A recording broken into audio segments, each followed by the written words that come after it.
Brajakacharya Sotara Satashi Shrimad A.C. Bhaktivedanta Swami Srila Prabhupada Ki Jai, Ananta Koti Vaishnav Vrinda Ki Jai, Namacharya Srila Haridas Thakur Ki Jai, Prem Sakho Shri Krishna Chaitanya Prabhu Nityananda Shri Advaita Gadadhar Shivasari Gaur Bhaktivinoda Ki Jai, Shri Shri Radha Krishna Gopa Gopinatha Shamakunda Radha Kundi Giri Govardhan Ki Jai, Shri Vrindavan Dham Ki Jai, Mayapur Dham Ki Jai, Jagannath Puri Ki Jai, Ganga Mai Ki Jai, Jamuna Mai Ki Jai, Tulsi Maharani Ki Jai, Bhakti Devi Ki Jai, Samaveda Bhaktivinoda Ki Jai. All glories to the assembled devotees. All glories to the assembled devotees. All glories to the assembled devotees. All glories to Shri Shri Guru and Gauranga. Glories to Srila Prabhupada. Today we're reading from the Srila Prabhupada Lilamrita. We'll be completing today the first volume, A Lifetime in Preparation.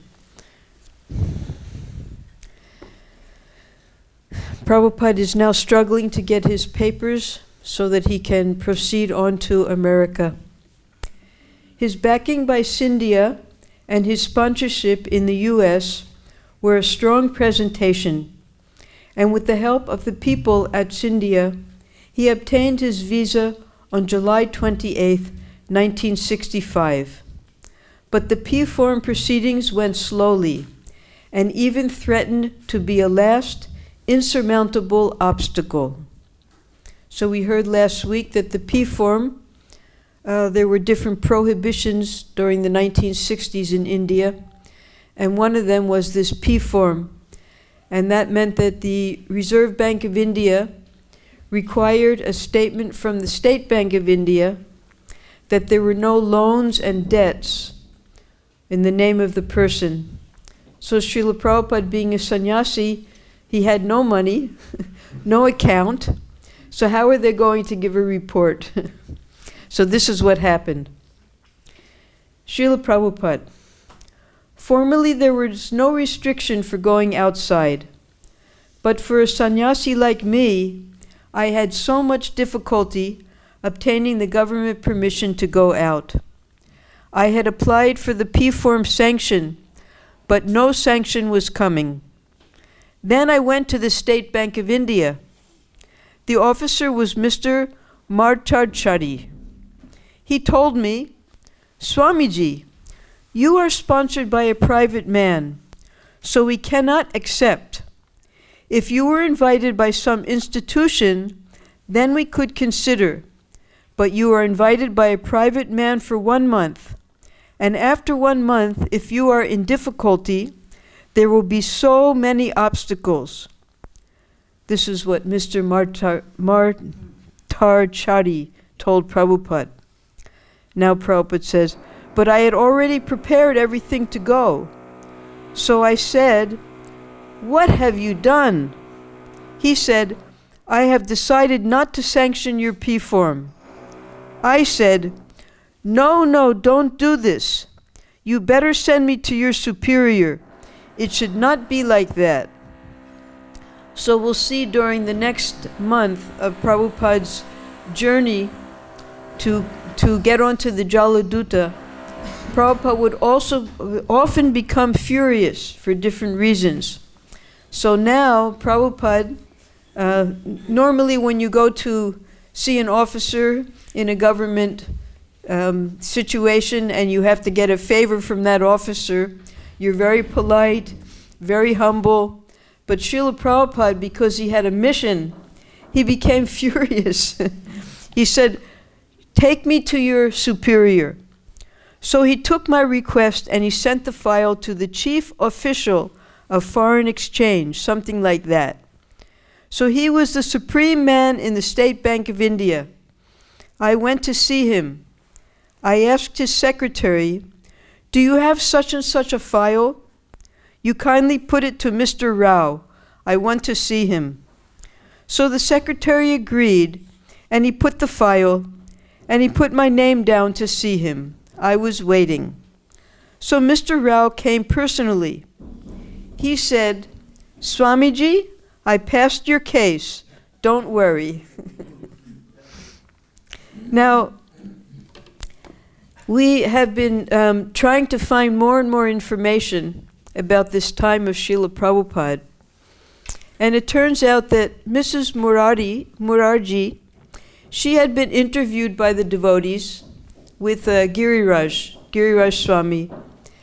And she explained, actually, that this time when Prabhupada came to Bombay was not the first time that she met Srila Prabhupada. We can remember many, many months ago, we had heard about how Srila Prabhupada, when he was still a Vanaprasth, he had gone to Bombay to try to, with his disciple, Acharya Prabhakar, they were trying to expand the League of Devotees there. And at that time, he went to Kurukshetra for a large gathering of different saints and scholars to discuss the Bhagavad-Gita, and Prabhupada was quite disgusted, and he didn't take part in the discourses. So it turns out that Mrs. Murarji, she had also gone to Kurukshetra at that time, and she was very interested in hearing the talks. But the people that she had come with, just like we see here in Vrindavan, they think that coming to Vrindavan means you have to go have lassi and aloo tikki, and unless you have your lassi and aloo tikki, it's just not a complete trip. So the people that she was with were just like that. They had come for spiritual enjoyment in a holy place. They weren't interested in the discourses. They weren't interested in seeing and meeting holy people. But Sumati Murarji, we have to remember that since her childhood, her name was Jamuna originally. And she was a great devotee of Bal Krishna in the Vallabh Sampradaya. When she married at age 13, her father-in-law found her to be so intelligent that he gave her the new name Sumati, which means good brain, good intelligence. And he put her in charge of the entire shipping company, the Scindia steamship lines. And she made that into the biggest steamship lines of India. She became the president of the Steamship Corporation of the whole country. And she was acclaimed by all of the government leaders. She was one of the right-hand people of Mahatma Gandhi. She used to help with we explained last week, that bringing the people from Pakistan, she would give them free passage on her ships. So she was very, very spiritually and also culturally important in India at that time. So because she had left her friends and she was wandering around in Kurukshetra and she saw one sadhu sitting under a tree. And she went up to speak to him. And that happened to be Srila Prabhupada. So she met him at that time in Kurukshetra. And Prabhupada explained to her what his mission was then, that it was given to him by Srila Bhaktisiddhanta Saraswati. And she was very interested because she was interested in spreading the culture of India all over the world. So Prabhupada asked her then, how can I contact you in the future? And Mr. Chokshi was there with her, and she had Mr. Chokshi give Prabhupada her card, and also Mr. Chokshi gave his card to Prabhupada.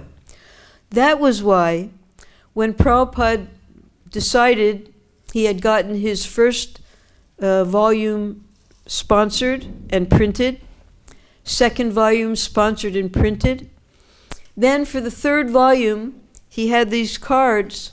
He decided he would go to Bombay and approach Sumati Murarji. And Sumati Murarji explicitly remembers that night. She was very busy in her office. It was already 7 o'clock at night. It was dark. And only Mr. Chokshi was there.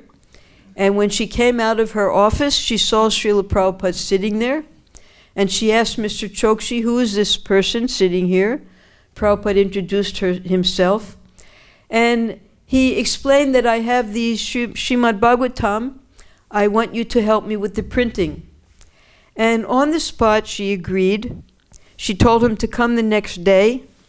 And at that time, she wrote letters to her associates that I'm going to help Swamiji with such and, by that time Prabhupada was a sannyasi, with such and such amount. Why don't you also help him print this Srimad Bhagavatam? So Sumati Maraji was perfectly cognizant of this relationship that she had with Prabhupada. And later she was very proud of his accomplishments all around the world. And out of all the people that Prabhupada kept in correspondence with when he went to America, he would regularly write to her, send her all of the news clippings, all of the books that he was printing and pamphlets like Who's Crazy and what else was there? The introduction to the Gita Upanishad. Prabhupada was making little pamphlets with his disciples. So, and she encouraged him that even when he was sick and he was thinking to come back, he would go every month to the Scindia steamship office in New York, find out when the next boat was leaving. She wrote to him and said, "Do not return until you have accomplished your mission." And with that, he became inspired to stay in America. But when Prabhupada came to her next, because now Prabhupada he has his books ready, and he's just working on his papers. But when he came to ask Sumati Maraji for the ticket, she said, "Swamiji, you don't understand America. The people are very rough there. And if you go and you just have 1 month sponsorship, if anything happens to you, and if they make you leave the country, they will block you so that you can never come back to the country again. So it's better you don't go. You're so old, and I'm afraid you're going to die there because of the cold." So she was discouraging Prabhupada, both on the government platform and also because of his age. But Prabhupada assured her that everything would be all right. So now we'll go on. Following Mrs. Maraji's instruction, her secretary, Mr. Chokshi, made final arrangements for Bhaktivedanta Swami. Since he had no warm clothes, yes, Mr. Chokshi took him to buy a wool jacket and other woolen clothes. Mr. Chokshi spent about 250 rupees on new clothes, including some new dhotis. So Mrs. Maraji, she was sending Prabhupada as her ambassador on her ship, and she wanted to make sure that he was going to be successful. At Bhaktivedanta Swami's request, Mr. Chokshi, now this coat was in the New York temple for a long time, and in all the early pictures you'll see of Srila Prabhupada in New York, even when he was alone, he'd be wearing this coat. And later, we saw that Jayadvaita Swami was wearing the coat. So I asked him, "How did you get Prabhupada's coat?" He said, "I can't remember, but I made sure to get it." So this coat followed Prabhupada throughout his early days in New York.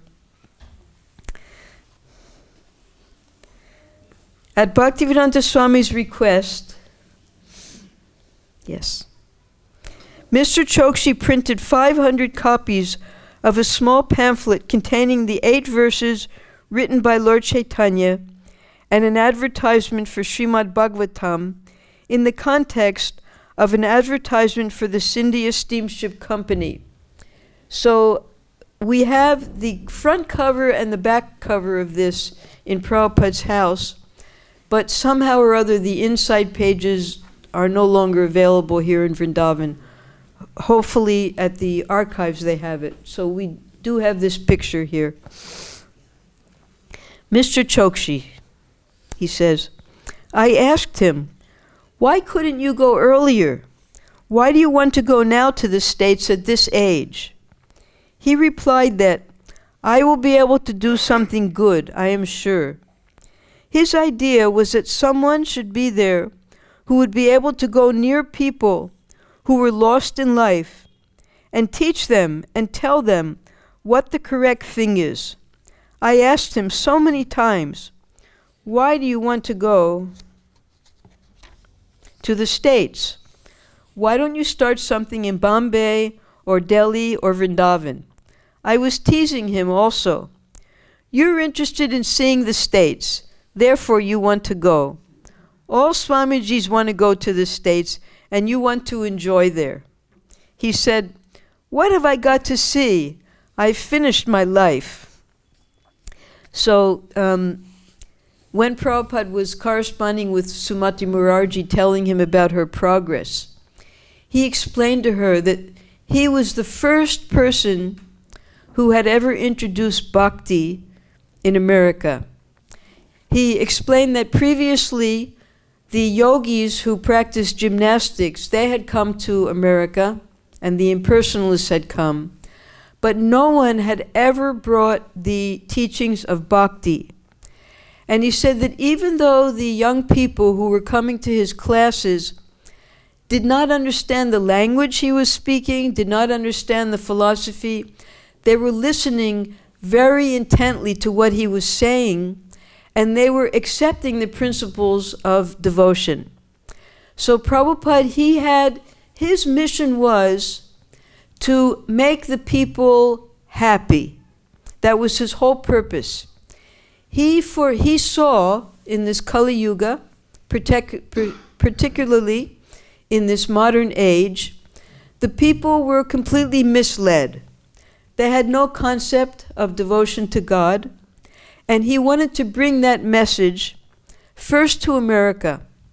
So as he was making his temples, first in New York, then in San Francisco, then in Montreal, each time he made a milestone, Prabhupada would write to Sumati Murarji and tell her how, by her help, all of this is coming about. But sometimes he was hot-tempered. This is Mr. Chokshi talking about Prabhupada. He used to get angry at me for the delays. What is this nonsense, he would say. Then I would understand. He is getting angry now. Sometimes he would say, oh, Mrs. Murarji has still not signed this paper? She says, come back tomorrow. We will talk tomorrow. What is this? Why this daily going back? He would get angry. Then I would say, you can sit here. But he would say, how long do I have to sit? He would become impatient. Prabhupada had a mission. And although these people, he was completely at their mercy because of the strength, his spiritual master's mission and order, he was forcing them to go along with what he needed to get done. Finally, Mrs. Murarji scheduled a place for him, this is Prabhupada's ticket, on one of her ships, the Jaladuta, which was sailing from Calcutta on August 13th. She had made certain that he would travel on a ship whose captain understood the needs of a vegetarian and a Brahmin. Now, someone did research into this ship, this Jaladuta. They found out that actually the company had 3 ships named Jaladuta. And the picture that we see all over the place of the Jaladuta was not actually the ship that Prabhupada went on. The ship, because the ships would be assembled in Germany. And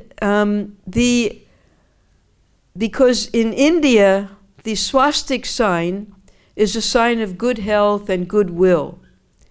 But in Germany, they flipped over the swastik sign, and that was the sign of the Nazis.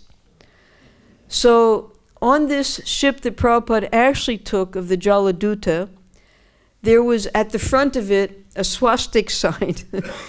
And in America and the Allied countries, anything that had a swastik sign, you even had to sign, I don't know if it's still there now, but when you came into America, you had to sign an affidavit saying that you had nothing to do with Nazis, because they were the arch enemies to the Allied countries. So that ship was not used, and they took an older Jaladuta ship picture and used that because they didn't want to show the swastika sign. Just an interesting point about the ship. Finally, Mrs. Morarji scheduled a place for him on one of her ships, the Jaladuta, which was sailing from Calcutta on August 13th. So Prabhupada had just gotten his visa on July 28th, and now he was scheduled to go on August 13th. She had made certain... Oh, piche jaye. Yes. You see here, this ticket. It says here, complimentary board and food, with food. Now, the food, of course, Sumati Morarji made sure that Captain Pandya and his wife, they had extra vegetables and fruits for Prabhupada. But the cooking, Prabhupada couldn't eat anything because the cooking was non-veg. So the first 2 weeks that Prabhupada was on the boat, he had no cooked food whatsoever. He had brought some chirta with him, and he had the fruits that they were giving him. And because he wasn't able, and the seasickness and the fact that he wasn't eating any cooked foods, that accelerated his sickness there on the boat. She had made certain he would travel on a ship whose captain understood the needs of a vegetarian and a Brahmin. Mrs. Morarji told the Jaladuta's captain, Arun Pandya, to carry extra vegetables and fruits for the Swami. Mr. Chokshi spent the last 2 days with Bhaktivedanta Swami in Bombay, picking up the pamphlets at the press, purchasing clothes, and driving him to the station to catch the train for Calcutta. So we have also, you can read it on the internet, it's called the Jaladuta Diary. So the India Steamship Company had given Prabhupada a complimentary diary, and Prabhupada was taking notes in that diary. You see here, in August, Prabhupada started. August, Sunday the 1st, to start for Calcutta by the Calcutta Mail via Nagpur, starting from Borivali, at 19 hours in the evening, and his ticket number, his luggage booking, everything.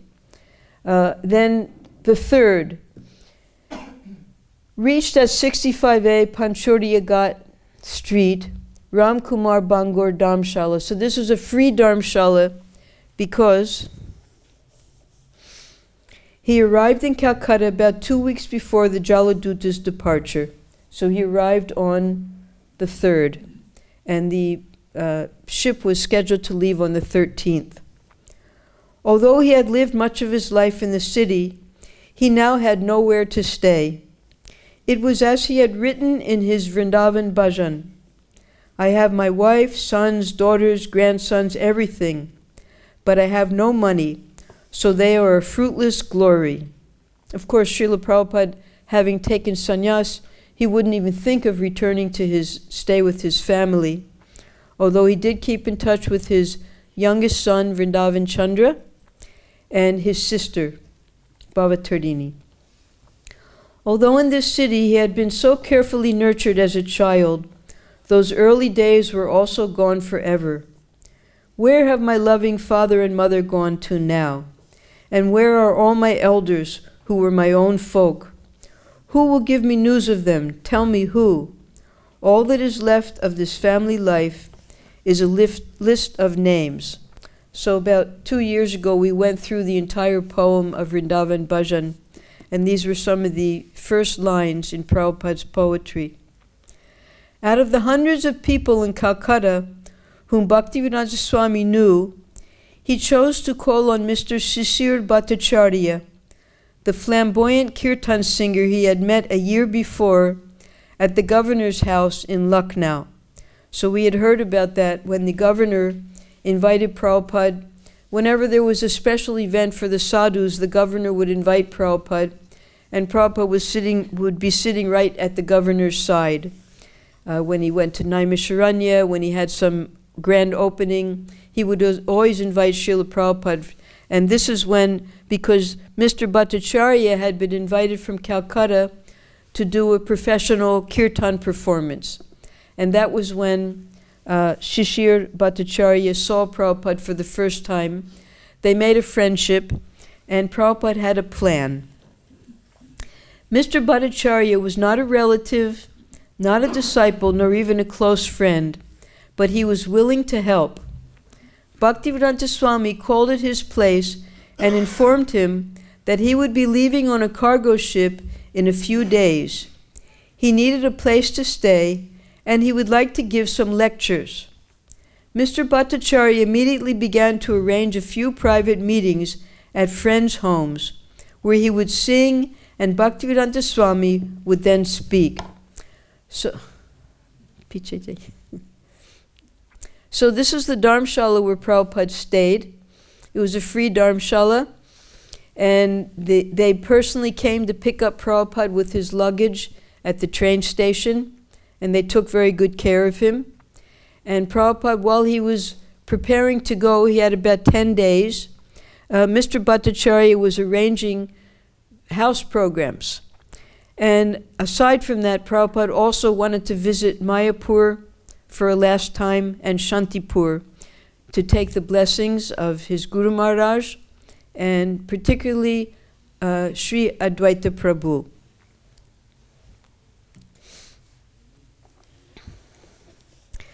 Mr. Bhattacharya thought the sadhus leaving for America should make an important news story.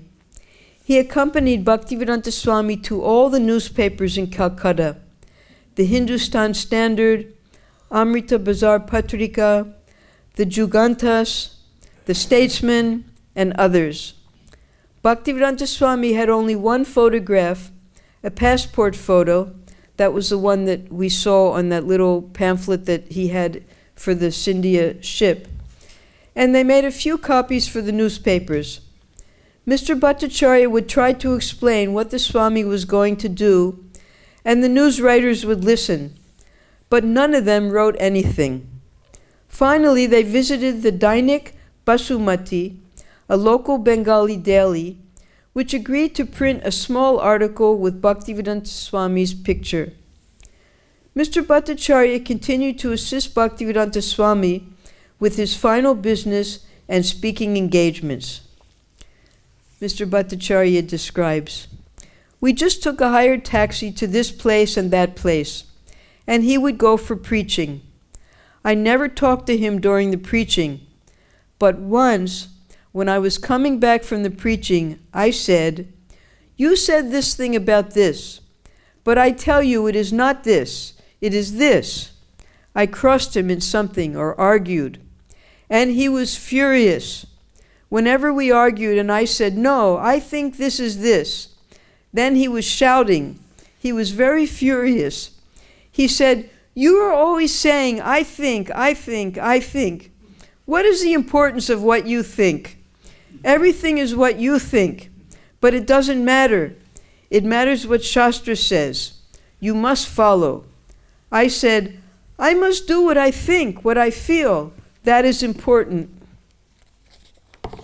He said, 'No, you should forget this. You should forget your desire. You should change your habit. Better you depend on Shastras. You follow what Shastra wants you to do and do it. I am not telling you what I think, but I am repeating what the Shastra says.' So Srila Prabhupada did not compromise. Although Mr. Bhattacharya was helping him as much as possible, Prabhupada just directly preached to him, said, 'Stop all this thinking and just follow what the Shastras say.' The day before his departure, Bhaktivedanta Swami traveled to nearby Mayapur to visit the samadhi of Srila Bhaktisiddhanta Saraswati. Then he returned to Calcutta. he was ready. Now, later we found out this is the Samadhi of Srila Bhaktisiddhanta Saraswati. Everyone who goes to Mayapur usually goes there also for darshan, to take blessings at the Chaitanya Mat. Aage jaye. But another place that Prabhupada went, this is in Shantipur, Advaitacharya's home, where there's a temple. Now, this isn't mentioned in the Prabhupada Lilamrita, because many years later, the pujari of this temple came to our Mayapur temple. And he had in his hand a Back to Godhead magazine. And someone had given him that Back to Godhead. Some of the foreign devotees had come there to the Advaita temple and given him the Back to Godhead magazine. And he recognized the Swami inside of the magazine, that this was the same person who used to come and sit in the back of the temple and chant, and he would be crying when he was chanting.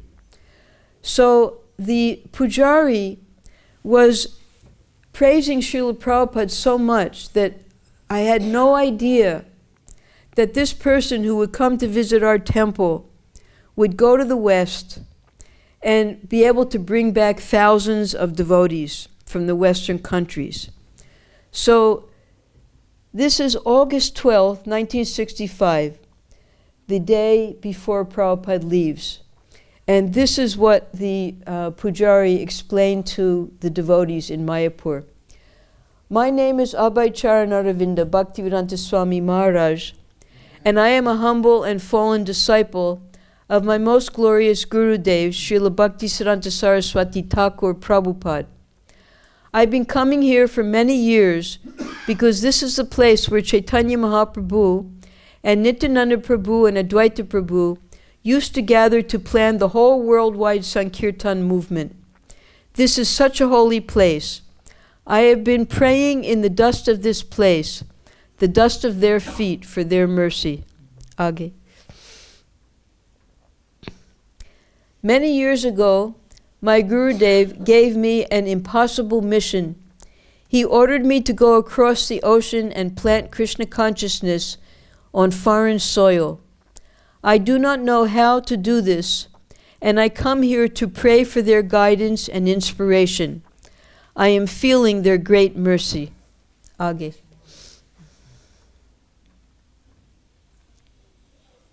Tomorrow I am leaving Bharatvarsha on a ship. I have no place to turn. I don't know what will happen. I only know that my Gurudev has given me this order, and the personalities of this place have given me their mercy. Would you also bestow your mercy upon me? So this is how Srila Prabhupada spoke to the pujari, and the pujari distinctly remembers that day when Prabhupada was leaving. Aage. All right.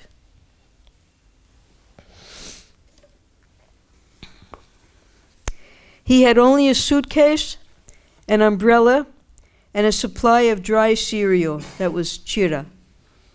He did not know what he would find to eat in America. Perhaps there would only be meat. If so, he was prepared to live on boiled potatoes and the cereal. His main baggage, several trunks of his books, was being handled separately by Scindia Cargo. 200 3-volume sets. The very thought of the books gave him confidence. So those books were packed in Bombay and sent to Cochin, because we'll see, not today probably, but we'll see next week, the route that Prabhupada took from Calcutta, going around to Ceylon, and then going around the tip of Cape Comorin, and then coming to Cochin. Cochin is where they spent Janmashtami and Prabhupada's birthday. So from Bombay, the books were sent to Cochin, and they were put on the ship at Cochin. When the day came for him to leave, He needed that confidence.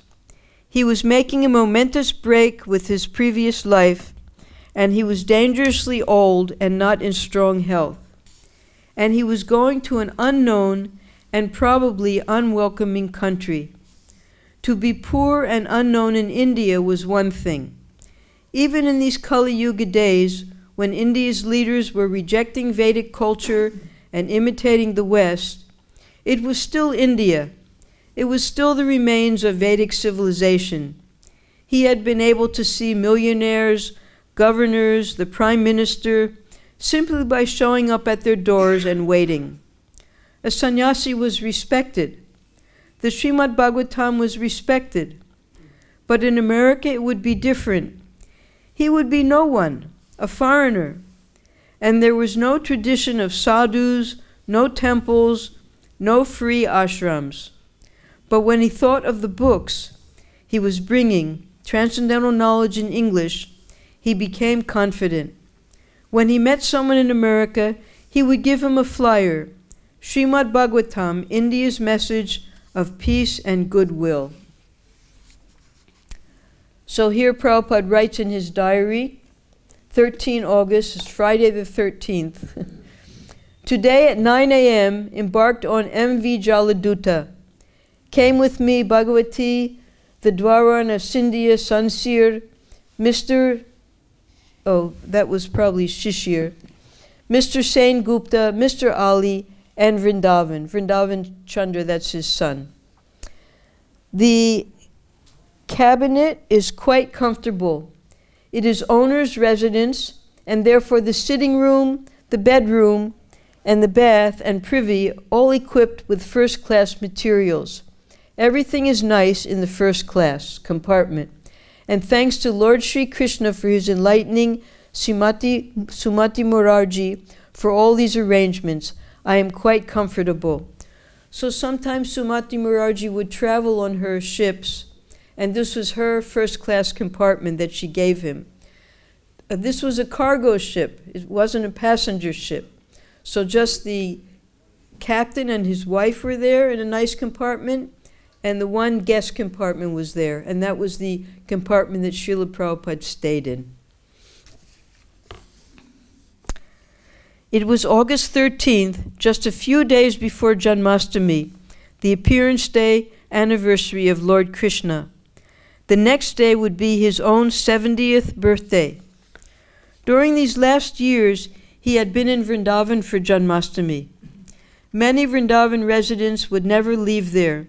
They were old and at peace in Vrindavan. Yes, so in 1964, that was when Prabhupada had his Janmashtami celebration and the governor came. Now it's 1965. Bhaktivedanta Swami was also concerned that he might die away from Vrindavan. That was why all the Vaishnav sadhus and widows had taken vows not to leave, even for Mathura, because to die in Vrindavan was the perfection of life. Now, we all know that this week is very special because of the Prana Pratishta of Ram Lala in Ayodhya. So just after Sri Ramachandra was coronated, the first thing he did was he sent his 3 brothers out to conquer the world. And Prabhupada uses that as an analogy. Now, Ramachandra himself, he stayed in Ayodhya to give all of the Ayodhya-vasis his darshan and to oversee the governmental affairs, because he had been away for 14 years and they had all been just hanging on with their life for him to return. But he sent his brothers out for conquering. And for years, some of them were away. Bharat was away 5 years, then Satrughna was away, and Lakshman was also away 2 years. So Prabhupada says that this is the real Vaishnava, that he doesn't just sit. He goes out to conquer the world. And he was comparing that to how we must also go out and preach Krishna consciousness all over the world. That was why all the Vaishnav sadhus and widows had taken vows not to leave, even for Mathura, because to die in Vrindavan was the perfection of life. And the Hindu tradition was that a sannyasi should not cross the ocean and go to the land of the Mleches. We heard about that last week, about the Kalapani superstition. But beyond all that was the desire of Srila Bhaktisiddhanta Saraswati, and his desire was non-different from that of Lord Krishna. And Lord Chaitanya Mahaprabhu had predicted that the chanting of Hare Krishna would be known in every town and village of the world. Mr. Bhattacharya and Bhaktivedanta Swami took a taxi down to the Calcutta port. Now, Prabhupada's sister and Prabhupada's son, they were, especially his son, was very upset that Prabhupada was leaving because he was very attached to his father. You'll hear that again and again he was coming to try to help his father and trying to follow in his father's footsteps. Even when Prabhupada became very successful and came back to start his phase 2 here in India, his son would assist him with book distribution. He was a bookseller, so he was given a portion of India to do the book distribution.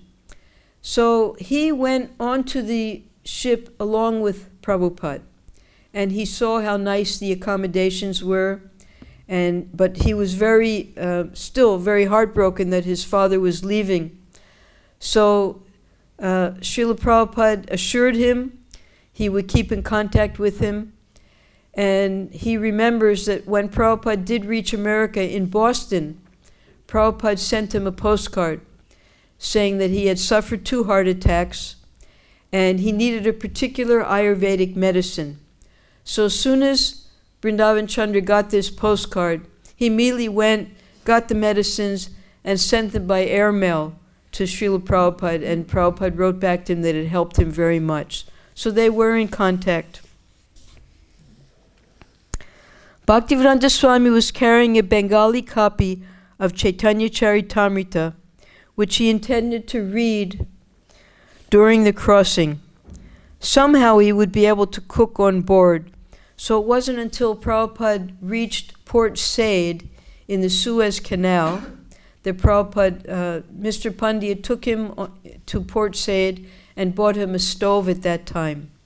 So it wasn't until that, about 2 weeks, that Prabhupada was able to eat any cooked food. Or if not, he could starve, whatever Krishna desired. He checked his essentials, passenger ticket, passport, visa, P-form, sponsor's address. Finally, it was happening. Srila Prabhupada says, "With what great difficulty I got out of the country. Some way or other, by Krishna's grace, I got out so I could spread the Krishna consciousness movement all over the world. Otherwise, to remain in India, it was not possible. I wanted to start a movement in India, but I was not at all encouraged." So that was one of the things that Sumati Morarji said to Prabhupada, that why do you want to go to America? You can start something here in Bombay, you can make it in Delhi. I want you to finish the Srimad Bhagavatam. But Prabhupada was determined to carry out the mission of his spiritual master and Lord Chaitanya. The black cargo ship, small and weathered, was moored at dockside. A gangway leading from the dock to the ship's deck.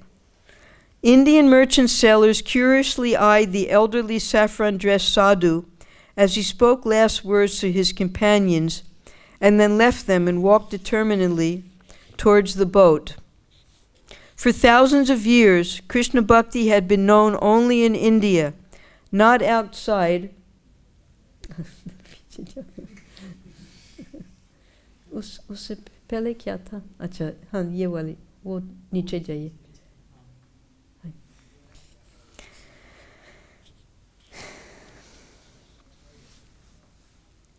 Except in twisted, faithless reports by foreigners. And the only swamis to have reached America had been non-devotees, Mayavadi impersonalists. But now Krishna was sending Bhaktivedanta Swami as his emissary. Mr. Bhattacharya remembers.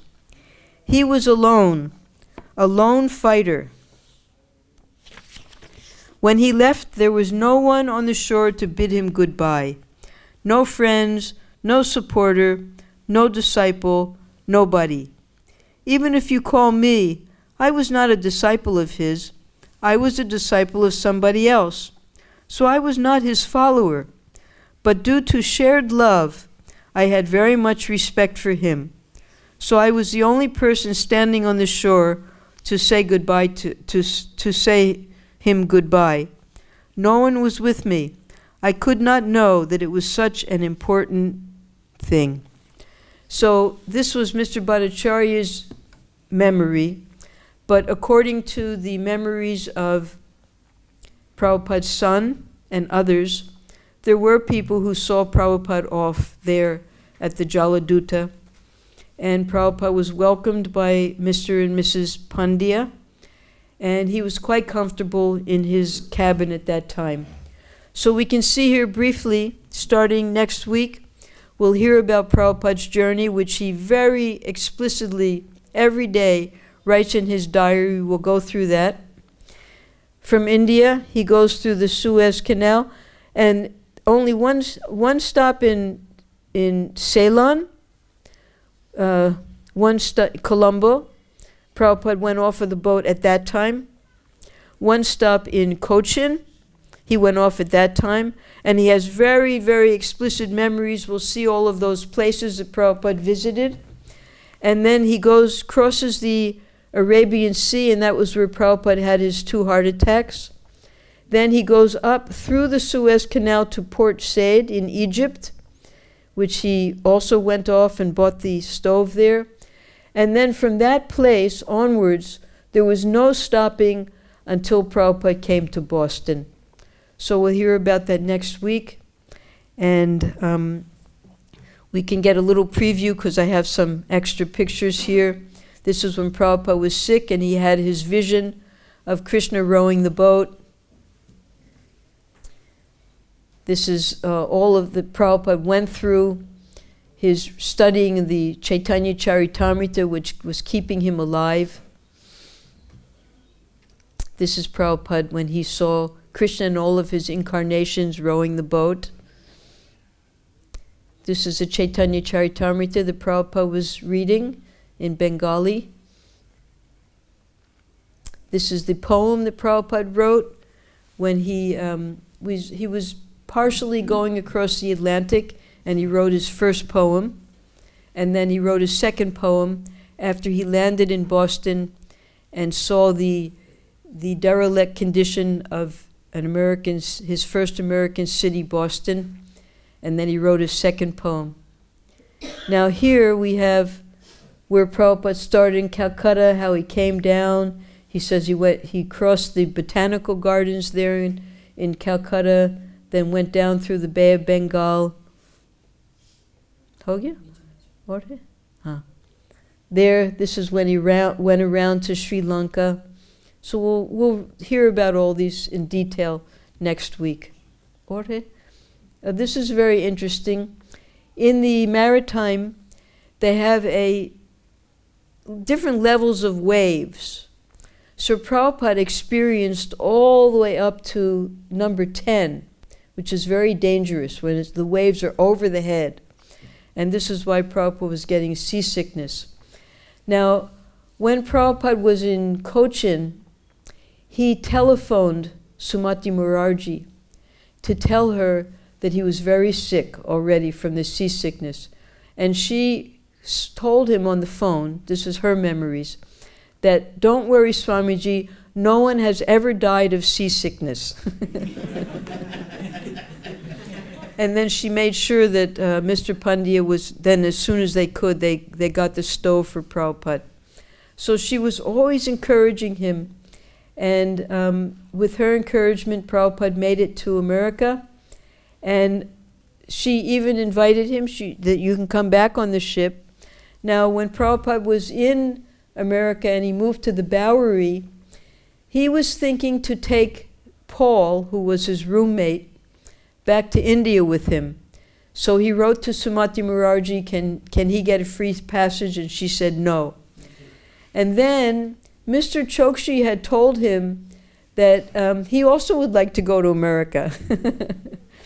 So Prabhupada, once he got established and in 1966 incorporated ISKCON, he wrote to Sumati Murarji that now I'll be able to sponsor Mr. Chokshi. So anytime you want, I'll send the sponsorship and he can come and join me in America, which he never did. There was one time we had very helpful devotee. He just went back to Godhead last year, Narayan. Prabhupada called him the Vishvakarma of ISKCON. So he was in the first group of devotees that came with Prabhupada, and he was helping to develop the Juhu temple when we got the land. But he was a little over-enthusiastic, and he was offending the residents that were living on the land. And the devotees suggested that he go back to America. So Prabhupada had, with Sumati Murarji's permission, he and his wife went back on another ship back to America. But because of his misbehavior after that, no other devotees were allowed to take trips on Sumati Murarji's ships. Whatever he did, his wife told me, it was forbidden after that the devotees couldn't go on the ships. So we always have to remember we're representing Srila Prabhupada wherever we are. And by his mercy, all of the struggles, difficulties he went through to get to America, to establish ISKCON, and bring us back here to India, to the holy places. And his whole dream was that he would bring his devotees here, establish these temples in the holy places, specifically so that his disciples would have a place to stay here. And we see now how successful Prabhupada's vision was, how all of us are here now because of his forward thinking that I need a place for my disciples, and therefore I want to establish these temples here in India. Thank you very much. Hare Krishna. Jai.